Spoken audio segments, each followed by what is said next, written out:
तो सरकारी कर्मचारी मन बर है बड़का खुशखबरी। प्रधानमंत्री नरेंद्र मोदी ह केंद्रीय कर्मचारी मन के वेतन और पेंशन भोगी मन के भत्ता में संशोधन करे बर 8वां वेतन आयोग के गठन ला मंजूरी दे देगे है। आप मन ला बता देथन कि 7वां वेतन आयोग के गठन 2014 में करे गे रहिसे और 1 जनवरी 2016 से लागू हो रही से। अब एकर आखिरी अवधि 2026 में समाप्त होने वाला है।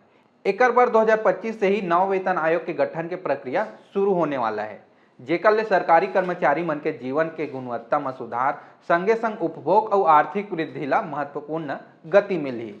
संग में 65 लाख पेंशन धारक मन ला भी फायदा होने वाला है। उन्हें छत्तीसगढ़ में भी नगरीय निकाय के पेंशनर मन के जेकर 7वां वेतन के अनुसार पेंशन मिलत है ओकर महंगाई भत्ता 4% दिए ला बढ़ाए गए है और जेकर 6वां वेतन के अनुसार पेंशन मिलत है ओकर मन के महंगाई भत्ता ला 9% के बढ़ोतरी करे गए है।